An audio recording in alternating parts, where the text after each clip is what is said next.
Hello friends, welcome to the competitor content ఛానల్కి. This is Nikhita అండి. ఈరోజు మనం 6th అక్టోబర్ అంటే ఈరోజు మార్నింగ్ షిఫ్ట్ అంటే సండే అండి. ఎస్జిటి పేపర్ 1 ఎలా వచ్చిందో చూసుకుందాము. ఇక్కడ మనకి ఫస్ట్ క్వశ్చన్ చూసుకున్నట్లయితే పిఐఈడి ఫుల్ ఫామ్ ఏమిటి అని ఇచ్చారండి. అంటే project integrated education for the disabled అండి ఫుల్ ఫాము. ఆ తర్వాత మనకి ఎన్ఈపి 2020 సన్నాహక దశ గురించి అడిగారండి.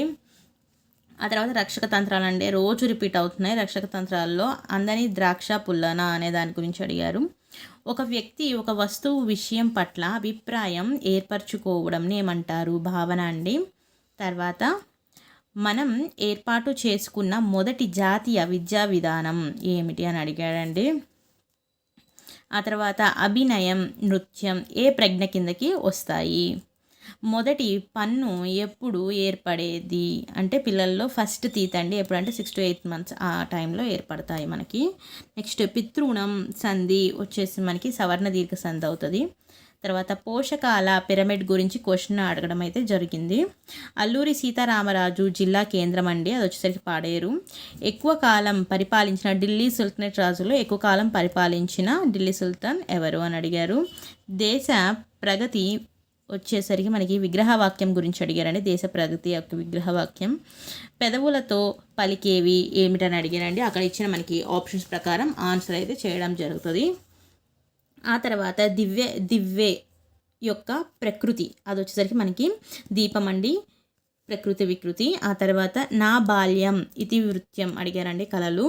ఆ తర్వాత దళం యొక్క పర్యాయపదం సేన లేకపోతే సైన్యం అండి మనకి. నెక్స్ట్ వేరే వారు రాసినది తన సొంత మాటల్లో రాసి చెప్పడం అనేది ఏమిటి అంటే అనువాదం కిందకు వస్తుందండి అది.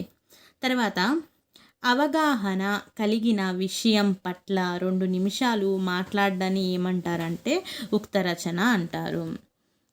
తర్వాత పొడుపు కథ అనేది ఒకటి ఇచ్చారండి. వెండి గొలుసు వేయగలం కానీ తీయలేము, అది ఏమిటి అనేది పొడుపు కథ కూడా ఇవ్వడం జరిగింది. తర్వాత మనకి గౌణ లక్షణం గురించి, ఇది కూడా రిపీట్ అయిందండి. దీని మీద కూడా క్వశ్చన్ వస్తుంది, ఇది కూడా ఒకసారి చూసుకోండి రిపీటెడ్గా. ఫ్యూచర్ లెర్నింగ్ అనేది ఏమిటి అని అడిగారు. ఆ తర్వాత మనకి ఏ వయస్సుకు చెందిన వారు తమ పనులను నిర్ణయాలను చేసుకోగలమనే భావనతో కలిగి ఉంటారన్నమాట. ఆ తర్వాత అంతర్గత బాహ్య సాక్ష్యాల ధారాలతో తీర్పునిచ్చే ప్రక్రియని ఏమంటారు అంటే మూల్యాంకనం అంటారు. న్యూస్ పేపర్ ఏటీఎల్ఎం కిందకు వస్తుంది. ఆ తర్వాత డైరెక్ట్ మెథడ్ యొక్క యూజ్ అడిగాడండి. నెక్స్ట్ ఇంటర్నెట్లో ఉపయోగపడే భాష అంటే మనం ఇంటర్నెట్లో యూజ్ చేసే తరచూ భాష ఏమిటంటే ఇంగ్లీష్ అండి. నెక్స్ట్ తర్వాత స్వాతంత్ర్యం తర్వాత ఆరోగ్య శాఖ మంత్రిగా ఎవరు వ్యవహరించారనేది క్వశ్చన్ అడిగారు. నెక్స్ట్ బిందు సేద్యం మన దేనికి ఉపయోగపడుతుంది అంటే కాఫీ పంటలకి అనువైనది అండి బిందు సేద్యం.